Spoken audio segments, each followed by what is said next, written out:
A continuación, invito al ingeniero David Aparicio Plazas, ingeniero ambiental egresado de la Universidad Pedagógica y Tecnológica de Colombia y magíster en Ciencias de la Tierra con especialidad en Fisioquímica de la Atmósfera, para el control de la contaminación del aire por la Universidad Nacional Autónoma de México. El ingeniero Aparicio expondrá las causas principales del deterioro de la capa de ozono y sus posibles consecuencias. Adelante, por favor. Vale, muchísimas gracias, Nicole. Muy buenos días para todos y todas. Em, es para mí un placer esta invitación. Perdón, aquí ajusto mi cámara. Es para mí un placer esta invitación. De verdad, muchísimas gracias. En nombre de la Facultad de Ingeniería Ambiental de la Universidad de Santo Tomás, seccional Tunja, Colombia, de la que hago parte como docente en la línea de calidad del aire y climatología, pues agradecemos la invitación y obviamente agradecemos a los estudiantes, a los participantes en Perú o tal vez en otras partes seguramente de Colombia también que están asistiendo por asistir a este evento. Bueno, de antemano quiero pedir disculpas, estoy un poco enfermo, tengo gripe y de pronto pues de pronto mi voz está un poquito ronca, pero espero que, que se comprenda. Bien, voy a comenzar entonces con mi presentación. Voy a compartir pantalla. No sé si me escuchan bien, si... ¿Sí? ¿Me Sí, oyen? profesor, se escucha bien. Agradezco me indiquen si ven también mi pantalla. Sí, se ve la ¿Sí? pantalla. Vale. ¿Ahí están viendo la presentación? Sí, profesor. Muchas gracias. Vale, listo. A ustedes, a ti. Bien, como lo manifestaba mi colega Nicole allá en Perú, yo soy ingeniero ambiental, magíster en físico-química para la calidad del aire y gestión de residuos peligrosos de la Universidad Nacional Autónoma de México. Y pues les estaré hablando, comentando en estos minutos, a partir de este momento, les estaré comentando básicamente, hablando pues de las causas y consecuencias del deterioro de la capa de ozono estratosférico. Bien, aquí algunos datos de interés. Reitero, bueno, aquí tienen un colega, un amigo en la Universidad Santo Tomás, seccional Tunja. Dejo mi número de WhatsApp por si de pronto me quieren comunicar conmigo. No tengo ningún problema, la verdad. Considero que siempre los amigos, los colegas de trabajo siempre son bienvenidos. Yo también mis correos electrónicos por si tienen dudas, por si quieren trabajar en conjunto con nosotros, pues aquí estamos siempre dispuestos a hacerlo. Bueno, bien, comencemos. Primero, antes de hablar de la capa de ozono, debemos contextualizarnos un poco respecto a la contaminación atmosférica, ¿sí? La contaminación atmosférica, y permítanme un momento, comparto acá el puntero, la contaminación atmosférica pues se da, digamos, por emisiones, diferentes tipos de emisiones, que pueden ser tanto por actividad antropogénica o humana, como por las fuentes naturales, ¿sí? Dentro de las fuentes o antropogénicas, pues tenemos el transporte, la industria, la agricultura, y las emisiones naturales biogénicas, las plantas, digamos, en condiciones normales, producen emisiones que generan también un impacto en la atmósfera. El suelo, la erosión, entre otros. Esa calidad del aire, pues puede afectar, obviamente, si se ve afectada, puede traer como consecuencias algunos problemas a la salud humana y también al medio ambiente. A la salud humana, enfermedades de todo tipo, daños teratogénicos, es decir, impactos en el feto, ¿sí? Malformaciones congénitas, entre otras. Y en el medio ambiente puede producir cambio climático, lluvias ácidas y, por supuesto, un deterioro en la capa de ozono estratosférico. Bien. Por otro lado, también hay que mencionar los contaminantes atmosféricos, digamos que se han categorizado en cuatro tipos, ¿sí? Por un lado tenemos los contaminantes criterio, como ustedes pueden apreciar, están relacionados directamente con la salud humana y con otras afectaciones o impactos nocivos sobre el medio ambiente. Los gases de efecto invernadero, digamos que atrapan el calor de la atmósfera y generan un calentamiento del planeta Tierra, digamos que trae como consecuencia el cambio climático. Tóxicos del aire, aquellos que se sabe pueden causar cáncer y otros efectos graves para la salud. Estos tóxicos del aire, de hecho, la Agencia de Protección Ambiental de los Estados Unidos ha categorizado alrededor de 200 sustancias. En Colombia les cuento, se regulan alrededor de 7 nada más, entonces digamos que hay unas falencias bien importantes. Por otro lado tenemos, por último, más bien las sustancias que agotan la capa de ozono o SAO, que son compuestos con la capacidad de degradar la capa de ozono estratosférico, ¿sí? Y son, de hecho, de los que estaremos hablando a continuación. Bien. A continuación, quisiera compartir con ustedes un documental, pero me gustaría que de pronto solo vieran 5, o bueno, 3 o 2 minuticos del video, o de pronto lo hacemos al final más bien, donde ustedes se pueden dar cuenta, podrán apreciar, lo voy a compartir al final del video más bien y lo detallen, podrán apreciar ustedes que la capa de ozono estratosférico es crucial para la vida en la Tierra. Sin la capa de ozono no sería posible la vida en zonas continentales. Es decir, por evidencia científica preliminar de millones de años, digamos que se han analizado las muestras del suelo, se sabe con precisión, se sabe con exactitud que sin la capa de ozono, pues no sería posible la vida en zonas continentales. Tal vez sí en zonas marinas, claro, pero no en zonas continentales. O sea, todo lo que vive en superficie, en la superficie terrestre, eh, digamos que tendría a extinguirse, no habría manera. Ya vamos a ver por qué. Bueno, es bueno también que contextualizarlos un poco respecto a las capas de la atmósfera. Yo me estaré centrando a lo largo de esta presentación, sobre todo en la troposfera y la estratosfera, principalmente en la estratosfera. Cada capa en particular tiene unas condiciones, ¿cierto? Unas características, las estoy mostrando, digamos, en la presentación, no estaré abordándolas, pero a grandes rasgos les puedo comentar que cada una de estas características difiere en relación a la temperatura, en relación a la densidad de los gases, a bueno, un montón de factores. En particular, la troposfera es donde se desarrolla la vida, la actividad climática y meteorológica, porque sobre la troposfera, digamos que no ocurre, ¿sí? En la estratosfera, cuya capa, digamos, tiene alrededor de entre 12 a 50 kilómetros de altura, esta varía por varias circunstancias, digamos que aparece la capa de ozono estratosférico, ¿sí? Esta que está acá. Esta, digamos que se encuentra a alrededor de 20-30 kilómetros de altura.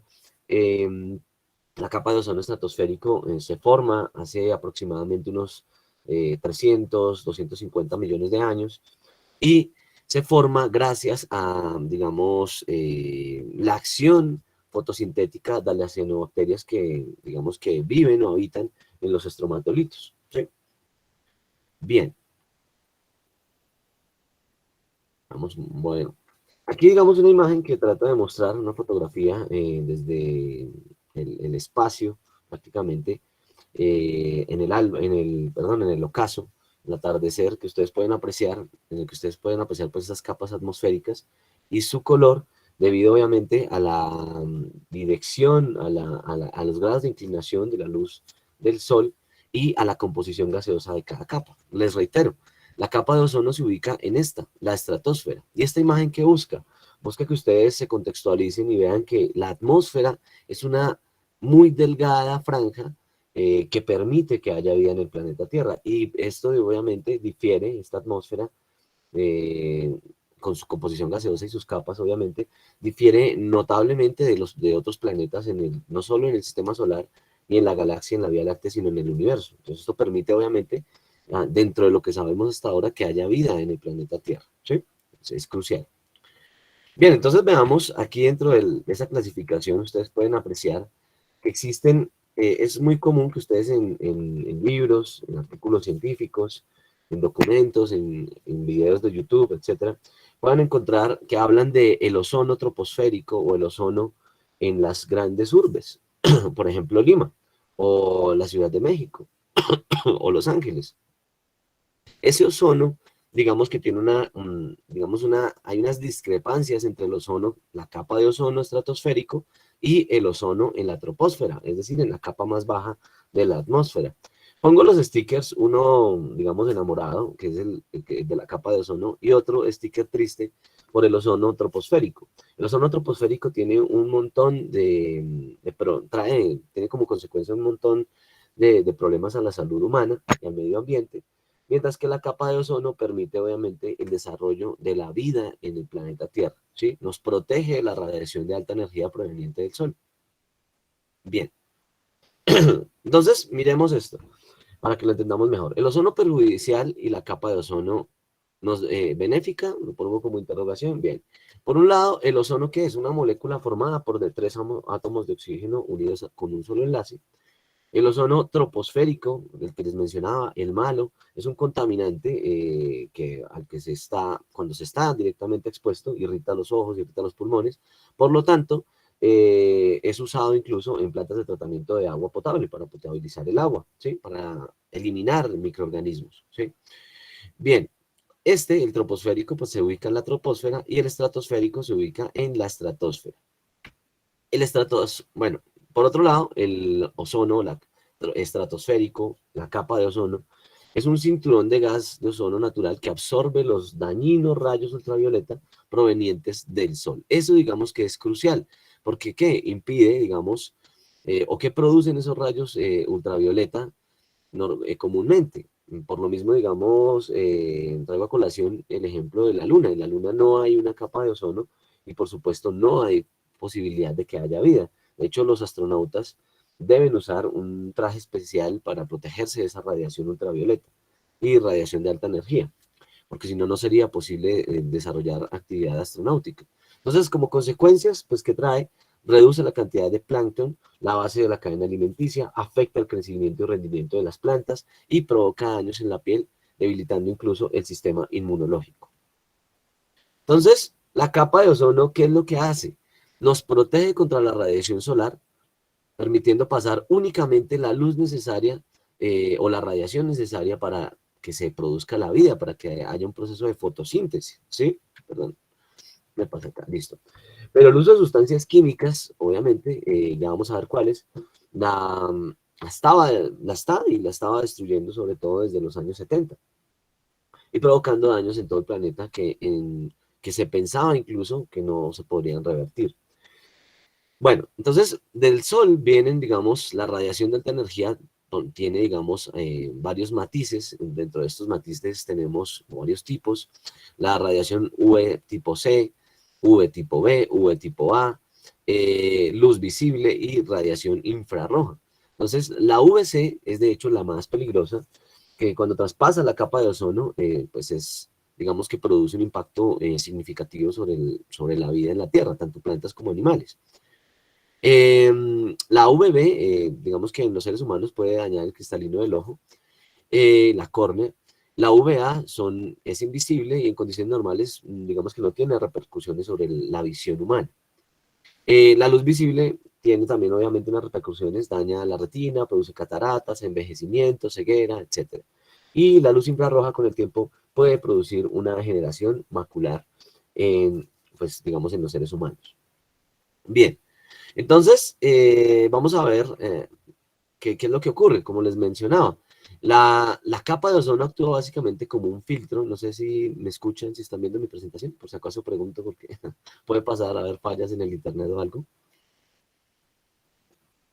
¿Me oyen? Sí, se le escucha. Hola. ¿Sí? ¿Me escuchan? Sí, Sí, normal. Vale. ¿Están viendo mi presentación, sí? Sí, sí, sí, sí se ve. profesor, no se Ah, preocupe. vale, listo. Muchas gracias. Entonces, ¿qué es lo que ocurre? La capa de ozono en la estratosfera lo que hace es protegernos de esa radiación de alta energía que proviene del Sol. Como yo les decía, la UVC es la más peligrosa y en consecuencia UVB es un tipo, digamos, intermedio y UVA, digamos que no es tan nociva y obviamente permite el desarrollo de la vida. Entonces, esta capa de ozono actúa como un filtro de esa radiación, evitando peligrosos efectos contra la vida en el planeta Tierra, ¿sí? Hay que mencionar que la radiación UV de tipo C, por ejemplo, es mutagénica, es decir, induce las mutaciones. Y estos, digamos, tanto VC como VB y en parte VA, están relacionados con el daño que produce el ser humano y los seres vivos, eh, como por ejemplo el cáncer de piel, bueno, entre otros. Bien, entonces veamos cómo se produce la capa de ozono. Capa de ozono, básicamente, eh, se produce gracias a la fotodisociación de la molécula de oxígeno, ¿sí? Cuando digo foto, pues se debe obviamente a la radiación de alta energía proveniente del Sol que rompe el enlace que hay entre el oxígeno diatómico, O2, ¿sí? Que digamos está en la atmósfera comúnmente y que tiene más o menos una relación de 21% a 79% de nitrógeno, ¿sí? Entonces, el oxígeno atmosférico toma dos caminos cuando se rompe ese enlace debido a la radiación proveniente del Sol. Por un lado, digamos, un primer camino que toma, el oxígeno, debido a la radiación H-V de alta energía, se rompe y forma dos moléculas de oxígeno que se unen en consecuencia al oxígeno disponible en esa zona, ¿sí? Y forma el oxígeno, el ozono, perdón, este que está aquí, el O3. Esa fotodisociación se da alrededor de una longitud de onda de 242 nanómetros eh, y se da solo en ese punto debido obviamente a la radiación que viene del Sol, a la dirección, a la inclinación incluso de cómo vienen los rayos del Sol y a un sinnúmero de factores. Entonces, por otro lado, ¿qué tenemos? Esa molécula de oxígeno reacciona, como les mencionaba, con el monoatómico, con el diatómico, y se combina formando el ozono o triatómico, si así lo desean ver. Por otro lado, un segundo camino que ocurre, ese ozono, en consecuencia, también se destruye normalmente, se rompe también su enlace debido a la radiación también de alta energía, ¿sí? Aquí hay una descomposición de ozono por radiación ultravioleta que se da igual a alrededor de 240 nanómetros, produciendo nuevamente oxígeno. Es decir, es común que en una franja pequeña se produzca el ozono, pero también en partes más bajas se esté, digamos, transformando nuevamente en oxígeno diatómico disponible, ¿sí? Entonces, ese es un camino, el primero que les comentaba, y este es otro camino en el que, digamos, hay una disociación de esa molécula de ozono. A esto se le conoce como ciclo de Chapman, que básicamente son las reacciones de destrucción y producción de ozono, ¿sí? Bien, entonces, algo importante que hay que mencionar, este ciclo de Chapman permite la formación de ozono en la estratosfera, el bueno del que estamos hablando el día de hoy, para, digamos, conmemorar el Día de la Protección de la Capa de Ozono, el 16 de septiembre, pero no es el mismo ciclo o no es el mismo proceso que ocurre para la formación del ozono en la troposfera. El ozono en la troposfera, el malo, el que nos afecta, el que afecta a la salud, las plantas, etcétera, en la parte más baja de la atmósfera, se produce, digamos, como consecuencia de la emisión de otros contaminantes atmosféricos, como por ejemplo los óxidos de nitrógeno, que son emitidos en procesos de combustión en por la industria, el parque automotor, los vehículos, etcétera, ¿sí?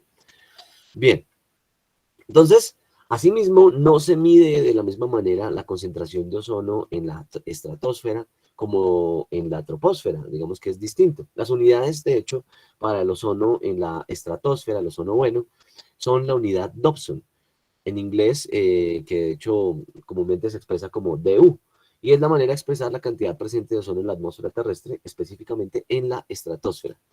Es la medida del espesor de la capa de ozono. Una unidad Dobson equivale a alrededor de 0.01 milímetros de espesor de capa en condiciones normales de presión y temperatura. Esta unidad se da en honor al doctor G.M.B. Dobson, investigador de la Universidad de Oxford, quien en los años 20, ya 100 años, construye el primer instrumento, el espectrofotómetro de ozono Dobson, para medir la cantidad, la concentración de ozono en una región, digamos, determinada del planeta Tierra, ¿sí? Y entonces yo quisiera preguntarles, bueno, aquí digamos que G.M.B. Dobson, una fotografía, y el primer espectrofotómetro para medir la capa, el grosor, el espesor de la capa de ozono, ¿sí? Yo quisiera entonces preguntarles, antes de continuar, y voy a regresar aquí a la conferencia, no sé si de pronto haya alguien en sala o todos son virtuales. Yo quisiera preguntarle al menos a dos personas en el público, de los estudiantes, de las estudiantes, incluso docentes, personal de apoyo, que nos pudiera, o participantes en general, que nos pudiera indicar ¿Cuánto cree que es el grosor, el espesor de la capa de ozono? Porfa, que alguien, 2 o 3 personas me puedan responder.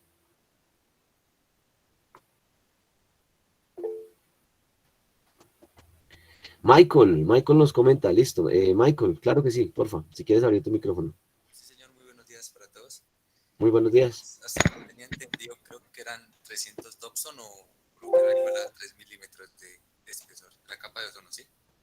Ok, muy bien, Michael, sí, 3 milímetros. ¿Alguien más que de pronto tenga una opinión distinta? De pronto allá en Arequipa, en Perú, que quiera comentar. ¿Nadie? Em, ¿Alguien que quiera comentar, compartir de pronto su opinión? Nicole, Guillermo, aquí veo varios nombres, Luisa, Katia, acá en el chat creo que escribieron. Johnny, claro, démosle la palabra a Johnny. Escuchamos, Johnny. Sí, buenos días. Creo que es, como mi compañero también decía, menos de 300 Dobson. Ok, muy bien. Pero eso expresado, digamos, en metros, milímetros, ¿cuánto vendría siendo? Démosle la oportunidad a alguien más. No sé, miremos aquí en el chat a quién tenemos y le damos la oportunidad a alguien así aleatoriamente. Por lo menos Diana Carolina Bernedo, de pronto nos pueda compartir su opinión.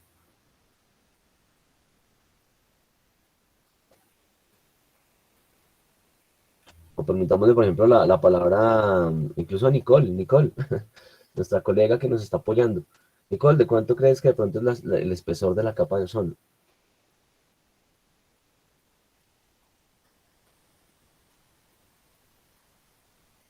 Nicole, ¿alguien? Vale. Entonces, lo que decían nuestros compañeros es, digamos, es muy cierto. El espesor, el valor normal de la capa de ozono, son alrededor de 300 Dobson o 300 DU. Pero ¿cuánto es un Dobson? ¿Sí? ¿Cuánto viene siendo entonces un Dobson? Un Dobson es, digamos, alrededor de 0. Aquí lo voy a poner acá el cursor nuevamente, el puntero. Es alrededor de 0,01 milímetros de espesor.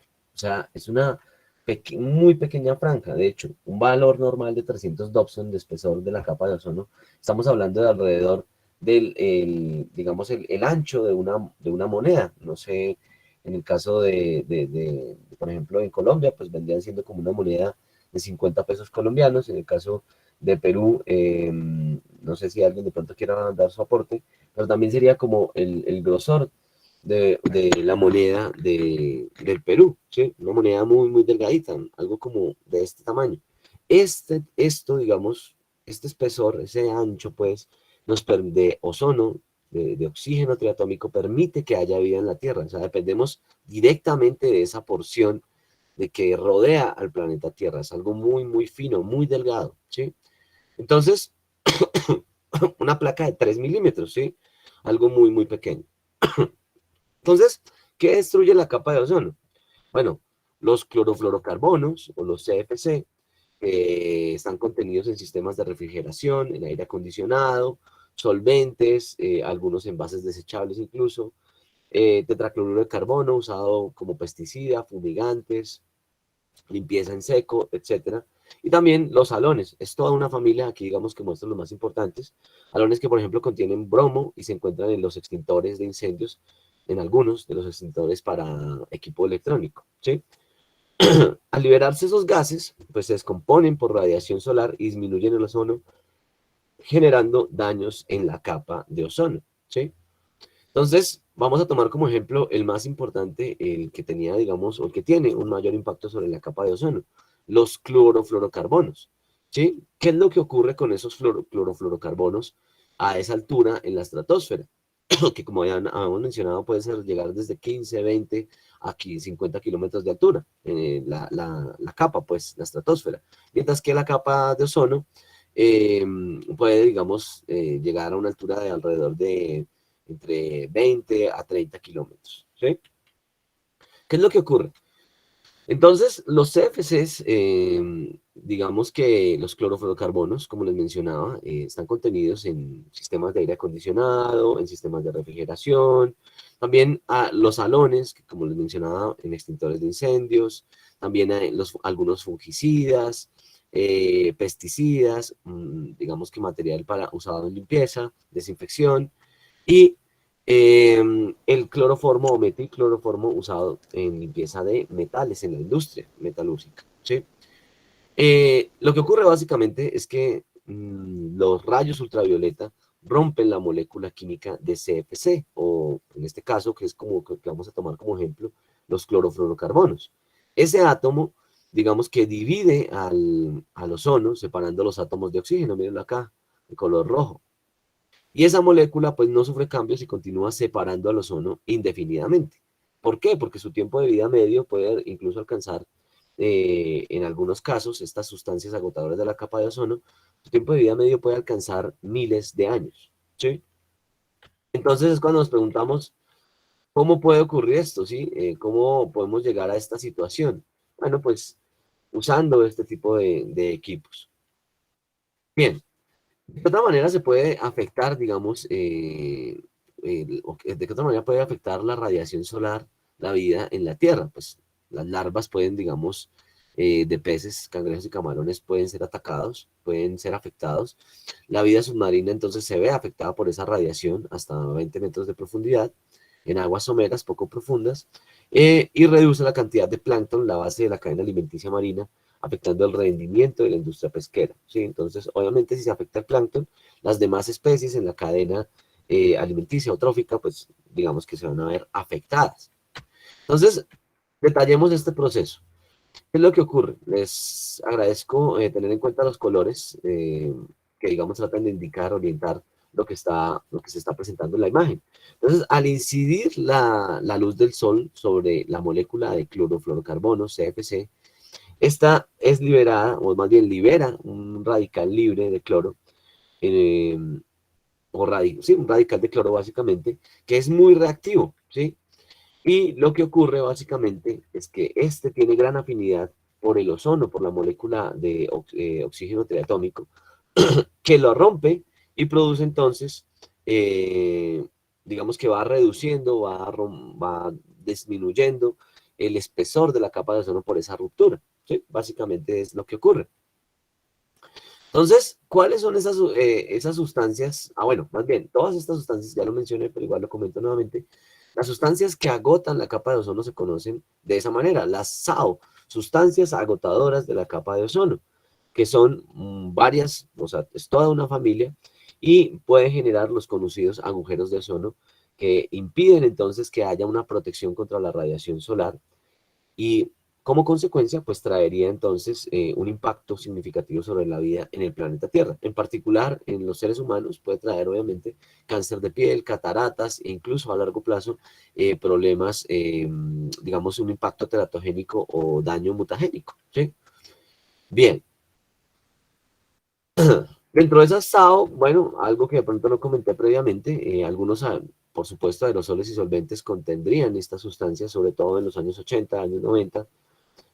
Aún existe, digamos, evidencia de que algunas industrias, digamos, basándose en la comercialización en el mercado negro de estas sustancias agotadoras de la capa de ozono, siguen usando para sus productos estos compuestos químicos, ¿sí? Y no solo el aire acondicionado, los sistemas de refrigeración, sino también la producción de espumas, digamos que emite grandes cantidades de, sobre todo de CFC, clorofluorocarbonos, o HCFC, que vinieron de hecho a ser usados para revertir o disminuir el impacto, mitigarlo, que son los hidroclorofluorocarbonos, que tienen, digamos, también un potencial de disminución de la capa de ozono, de destrucción de la capa de ozono, pero mucho menor que los CFC. ¿Cómo son liberadas estas sustancias? Por despresurización, por la purga durante el mantenimiento de esos sistemas de refrigeración, la eliminación de productos que contienen estas sustancias, ¿cierto? El uso de solventes como agentes de limpieza, aplicación de bromuro de metilo, liberación de aerosoles que contienen estas sustancias en particular, Y también otra característica relevante es que su larga vida, el tiempo de vida medio de estas sustancias puede ser de hasta miles de años, ¿sí?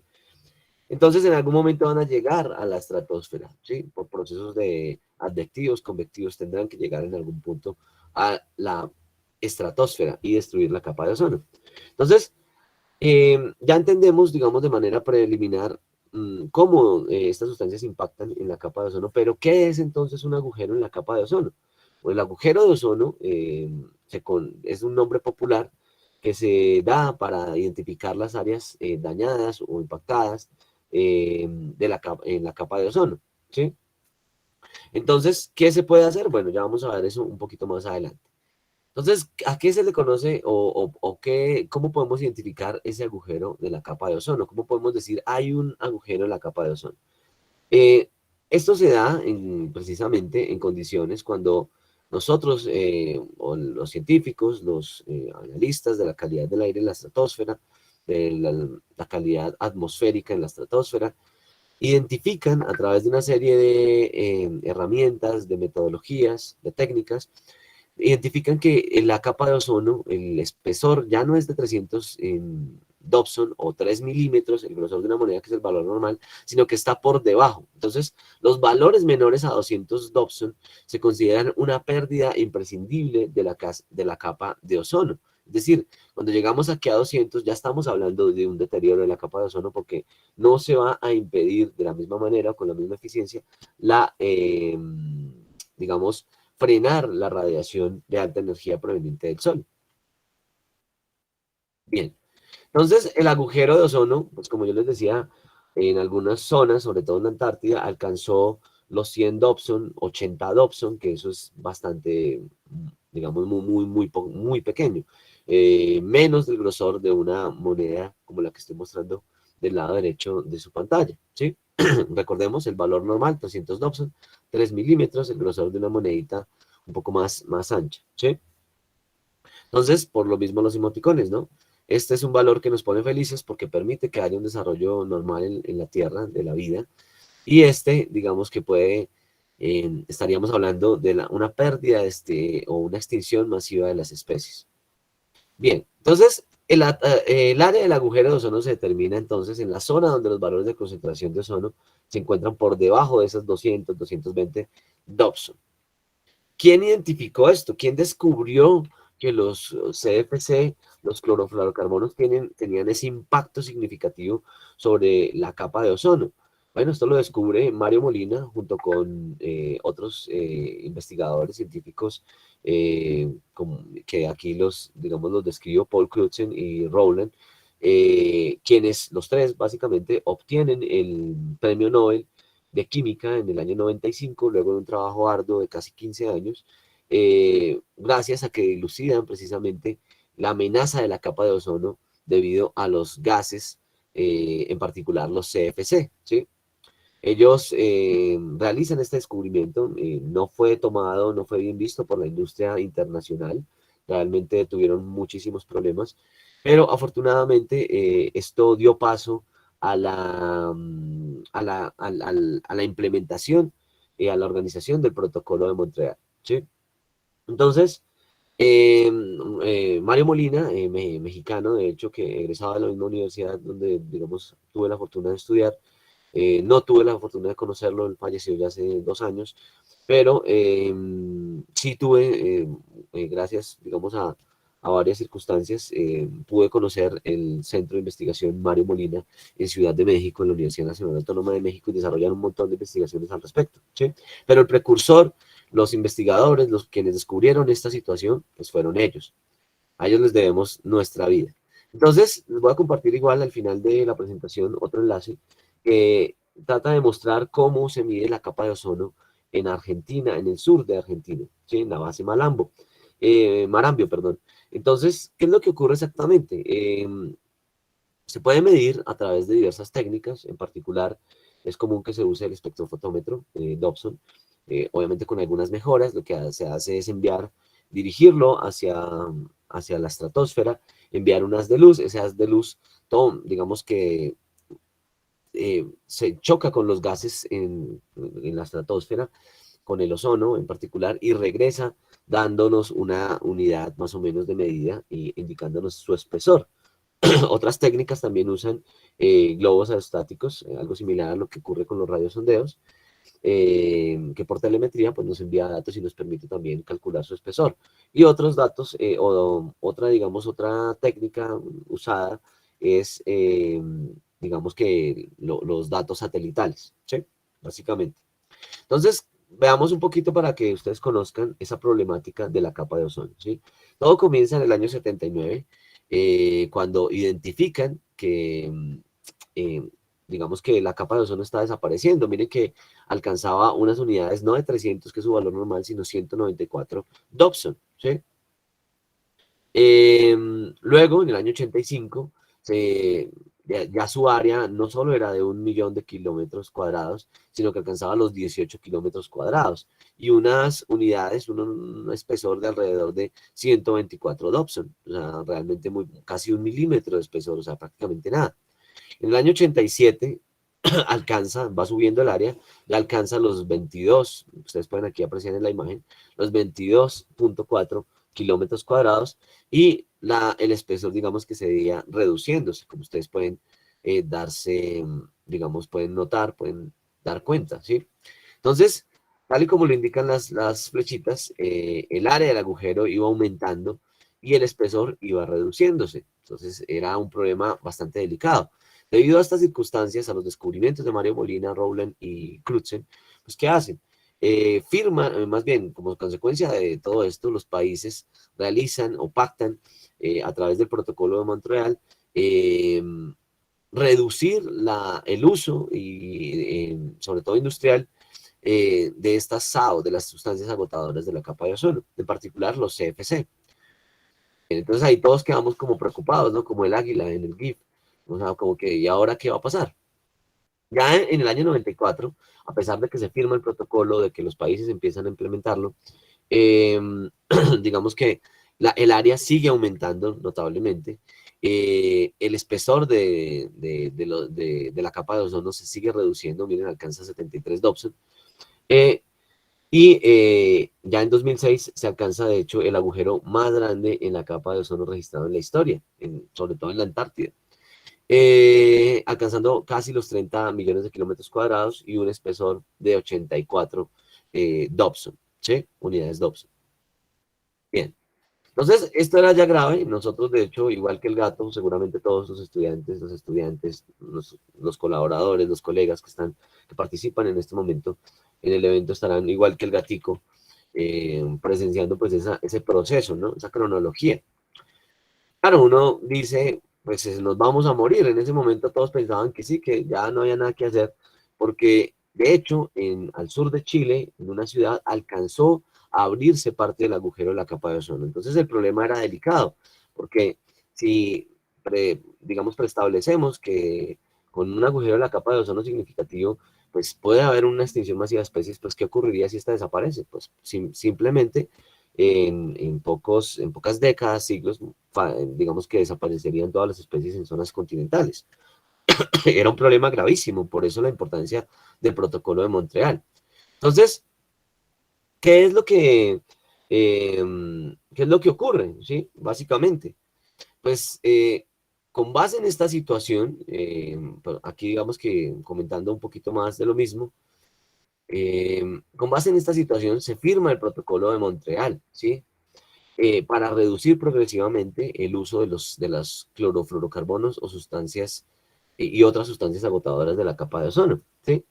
El protocolo de Montreal, de hecho, se ha citado como quizás, tal vez, yo creo que sí, seguro, perdón que use tantas palabras, pero yo creo, estoy totalmente de acuerdo, el único acuerdo ambiental internacional exitoso hasta la fecha. Sí, la mayoría, digamos que tienen varios matices, se firman, se pactan, pero no se cumplen a cabalidad. En cambio, este en particular sí ha permitido, digamos, y ha demostrado que la comunidad internacional cuando se une puede cooperar para resolver desafíos globales aparentemente sin solución, ¿sí? Entonces, gracias a este protocolo de Montreal, que estableció básicamente acciones y compromisos para eliminar estas sustancias, entra que entra de hecho en efecto el 1 de enero del 89, y lo firman, lo ratifican alrededor de 197 países en todo el mundo, pues se reduce eventualmente la producción, el uso de estos CFC y otros productos halogenados, ¿sí? Aquí, digamos, para que ustedes se hagan una idea, muestra una tabla que permite dilucidar algunas sustancias agotables de la capa de ozono, porque como les decía, es una gran familia. Y una característica bien interesante es su tiempo de vida. Miren, este CFC 115 puede lograr 1700 años de vida. O sea, imagínense lo que puede causar, lo que se haya, digamos, emitido en los años 70 va a perdurar 1700 años, perdón, en la capa de ozono, ¿sí? En la estratosfera, va a seguir perdurando ahí a lo largo del tiempo. Y miren este CF4 o tetrafluoruro de carbono, va a alcanzar un tiempo de vida de alrededor de 50.000 años, es decir, imagínense, más incluso superior al momento en el que el homínido, o, digamos, aparece, ¿cierto? O se transforma incluso en el Homo sapiens, ¿sí? Entonces, es bastante complejo. Gracias entonces al Protocolo de Montreal se crean más de 600 proyectos de inversión, todos enfocados al fomento de tecnologías innovadoras y a la formulación de políticas para reducir estas sustancias, ¿sí? De las SAO o sustancias agotadoras de la capa de ozono. Se crean fondos multilaterales para financiar, digamos, estos proyectos, financiar a los países y asistirlos para que eliminen el uso de las sustancias agotadoras de la capa de ozono. Todos los países en particular, digamos que, bueno, de estos 170 y tantos países, ratifican el protocolo y reciben recursos para poder ser destinados específicamente a la reducción de estas sustancias. Entonces, ¿qué era lo que ocurría ya en ese entonces? Ya para el año 2006, como les decía, alcanzaba casi 30 millones de kilómetros cuadrados. Y eso, digamos, que viene siendo más o menos en términos de, lo voy a comparar con, por ejemplo, con el área de Colombia, venía siendo casi 30 veces el área de Colombia, ¿sí? Lo que viene siendo casi el área de toda África. Entonces el agujero estaba creciendo notablemente y la preocupación mundial iba también creciendo en esa misma dirección, ¿sí? La preocupación era, digamos, decir, bueno, ¿qué va a pasar? No podemos permitir que haya una extinción masiva de especies, porque pues como consecuencia el hombre también desaparecería. Entonces, el protocolo de Montreal se cumple, los países lo firman, lo ratifican y logran unas acciones bien interesantes, ¿sí? Dentro de esas acciones, digamos que tratan de incentivar a las industrias y obviamente buscan en conjunto cerrar incluso los que no cumplan, etcétera, etcétera, etcétera.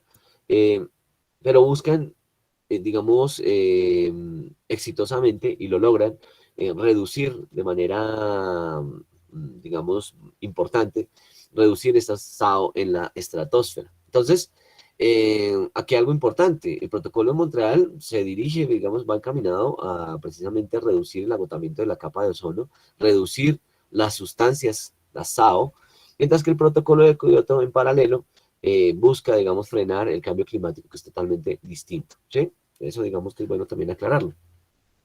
Entonces en Colombia, para nuestros colegas de Perú que participan en el evento, ¿qué está haciendo por lo menos Colombia? Y sería bueno que de pronto ustedes nos compartieran qué está ocurriendo en Perú al respecto.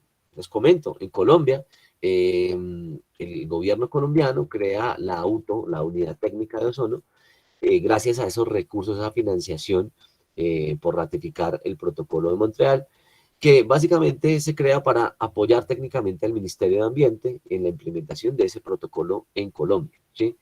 Dentro de sus funciones, pues está, digamos, identificar, formular, coordinar la implementación de proyectos de reconversión industrial para que se elimine el consumo o el uso de estas sustancias, las SAO, las sustancias agotadoras de la capa de ozono, la difusión sobre la problemática, generar proyectos para solucionar este problema.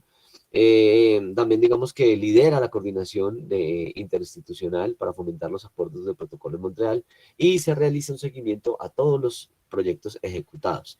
Les voy a compartir este enlace, de hecho, al final de la presentación, ya muy pronto, de hecho, para que ustedes pues revisen, de pronto tomen como base esta información que seguramente les va a ser útil y va a ser de su total interés.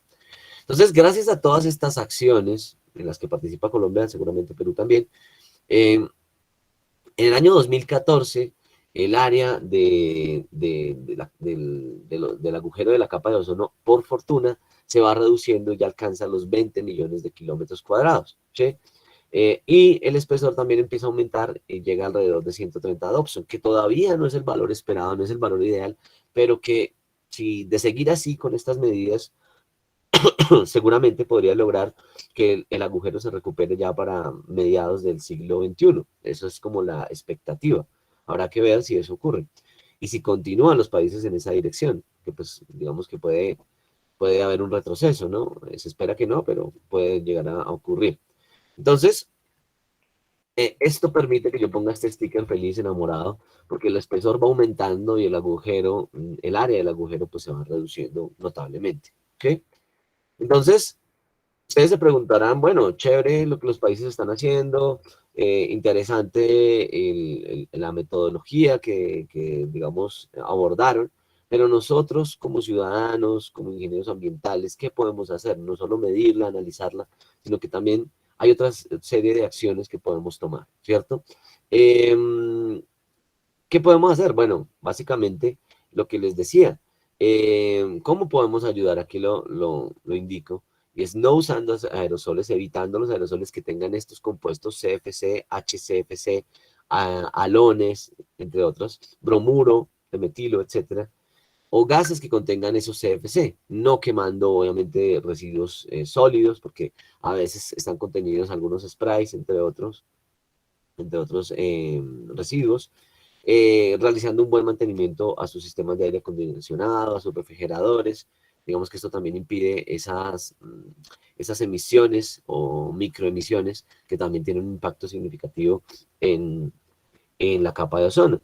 Digamos, de otra manera mediante la que ustedes pueden, o nosotros podemos, digamos, impedir la destrucción de la capa de ozono, reducir el uso de los vehículos o el parque automotor. Si se puede, pues caminar, hacerlo, movilizarse en bicicleta, usar el transporte público, ahorrar, digamos, energía, usar focos ahorradores, bombillas ahorradores, desconectar los equipos cuando no se usen, evitar usar aire acondicionado si es posible, realizar un adecuado mantenimiento del aire acondicionado, de los refrigeradores, disminuir el consumo de los equipos y las sustancias. Ahí cuando ustedes vean en las instrucciones y las características de los productos, ustedes podrán notar qué gases tienen. Si los tienen, pues no, evitar su uso. De pronto puede costar un poco más por ejemplo, un desodorante, pero seguramente no será, digamos, más de, no sé, 50 centavos de dólar, y sí se puede, digamos, reducir el impacto significativo sobre la capa de ozono. ¿Esto por qué lo menciono? Porque aún, a pesar de que los países están llevando a cabo estas acciones, en el mercado negro se siguen usando los CFC en la industria, y obviamente porque son más económicos y por otra serie de circunstancias. Otra cosa que pueden hacer es evitar la compra innecesaria de ropa, evitar el consumo, el consumismo. La producción textil, de hecho, implica un alto consumo de energía y de sustancias que pueden generar también a largo plazo un impacto en la capa de ozono y también en general en la atmósfera terrestre. Entonces, lo que les venía diciendo, limitar el uso del vehículo, evitar comprar esos botes o digamos sustancias o materiales que contengan esta SAO, realizar un buen mantenimiento, comprar extintores que en lo posible pues no usen halógenos o bromuro de metilo, etcétera, porque también tiene un impacto perjudicial sobre la capa de ozono. Entregar los equipos de aire acondicionado, refrigeradores, a gestores autorizados que se encarguen de realizar o bien su reciclaje o entregarlos o disponerlos adecuadamente, pero no botarlos de pronto en cualquier lugar, porque digamos, esa destrucción de estos equipos ya en desuso, pues obviamente va a generar un impacto en la capa de ozono estratosférico. Y sobre todo, y algo no menos importante, es generar conciencia, como lo estamos haciendo hoy con estas acciones. Ustedes, los futuros ingenieros de la Universidad Católica de San Pablo, seguramente aquí hay colegas también de la Santo Tomás, de Colombia. Ustedes tienen, de hecho, una responsabilidad gigantesca, un peso enorme sobre sus hombros, porque al capacitarse, al ser egresados de estas, de ingeniería ambiental, industrial, etcétera, pues conociendo el impacto que pueden tener estas sustancias, pues tienen, de hecho, un peso enorme, tienen la responsabilidad de socializar estas acciones con la gente, de llegarle a la población en las veredas, en los municipios de donde ustedes provienen en general, para que la gente cambie también su modelo, digamos, de consumo y reduzca la emisión de estas sustancias, ¿sí? Entonces ya para finalizar, pues nada, como dice Cerati, aquí que me está colaborando, gracias totales. Y dejo, digamos, ahí la última imagen que tiene los datos, mis datos, para que si desean pueden comunicarse conmigo. Estaré siempre dispuesto a trabajar en proyectos de investigación, en proyectos sociales. Siempre estamos aquí dispuestos para apoyar a los estudiantes, a las estudiantes, independientemente de la institución de la cual provengan. Siempre estamos dispuestos para apoyarnos mutuamente, ¿no? El trabajo en equipo, digamos que debe ser una premisa siempre, en cualquier facultad, en cualquier universidad. Entonces, aquí tiene un amigo, un colega. Si desean escribirme, pues con mucho gusto. Si desean cualquier duda, recomendación que de pronto quieran hacer, pues aquí estoy. Bueno, no sé si tengan de pronto ya preguntas o alguna recomendación que quieran hacerme, con mucho gusto para responderla. Ingeniero David, muchas gracias. Bueno, ahora pasamos a la ronda de preguntas. Yo tengo acá unas que escribieron por el chat. Ok. La primera indica qué restricciones internacionales se vienen trabajando para que las empresas no utilicen elementos agresivos a la capa en sus procesos de producción. Ok, bien, lo que comentaba, digamos que entre las medidas, por lo menos en México, en Colombia, no sé en el caso específico del Perú, pero en México y Colombia, digamos que a través de la UTO, en México se llama, digamos, algo similar, pero la UTO en Colombia, la Unidad Técnica de Ozono, lo que hace es sellar los establecimientos que incumplan, que infrinjan digamos, esta normatividad que se ha propuesto. También se hacen, digamos, capacitaciones previamente, pero cuando ya incumple, pues se sella el establecimiento, se sella la industria, se cierra. Entonces, obviamente, la industria, para evitar esas, pues que también son pérdidas millonarias, pues empieza a cambiar, a tomar otras sustancias que son permitidas actualmente, como los HCFC, que también tienen un impacto sobre la capa de ozono, pero muchísimo menor que los CFC, ¿vale? Muchas gracias. La siguiente pregunta nos dice, nosotros como consumidores, ¿qué información debemos buscar al momento de comprar productos y de esta manera ser consumidores responsables?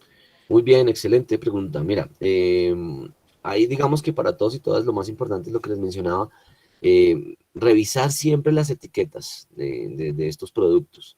La etiqueta, digamos que viene descrita toda la información. Si ustedes se fijan en la etiqueta, van a notar que de pronto hay CFCs o clorofluorocarbono o HCFC dentro de su contenido, entonces, o halones, o bueno, bromuro de metilo, etcétera. Entonces ustedes eviten, si ven que esa sustancia, digamos, este producto que están comprando tiene esas sustancias en la etiqueta, en las instrucciones incluso, pues no lo usen, eviten usarlo.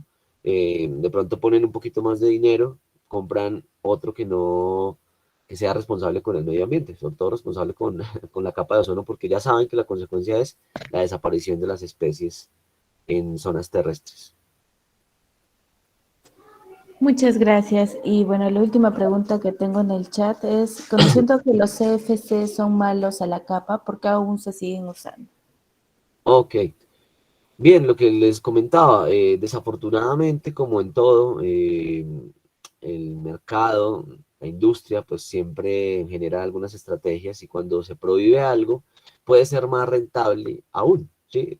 No sé, un caso particular son, por ejemplo, por ejemplo, el tráfico de especies animales, que es muy común y desafortunado en América Latina, es muy triste.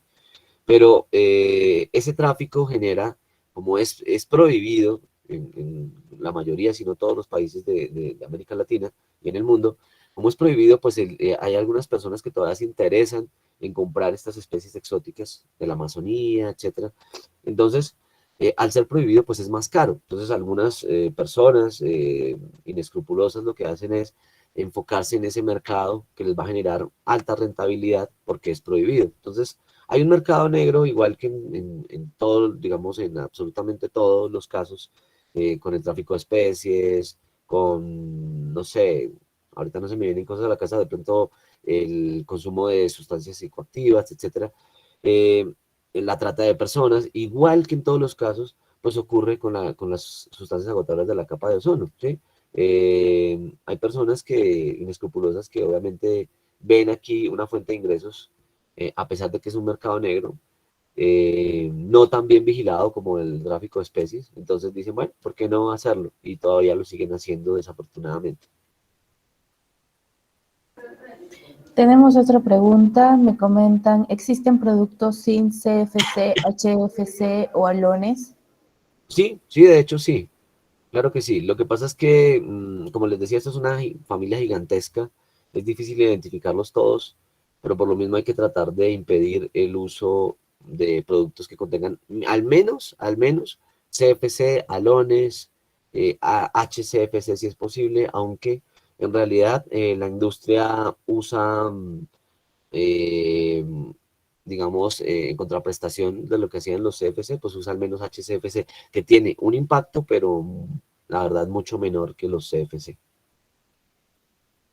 Pero sí existen, claro que sí.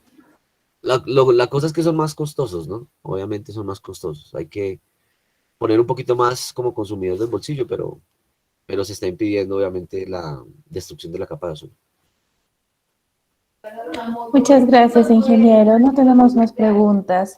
En nombre del Departamento de Ingenierías de la Industria y el Ambiente, agradecemos su gentil asistencia. Muchas gracias y buenas tardes. No, muchísimas gracias, Nicole, muy amable. Gracias por la invitación a la universidad, a la facultad. Siempre estoy aquí presto para cualquier cosa que necesiten.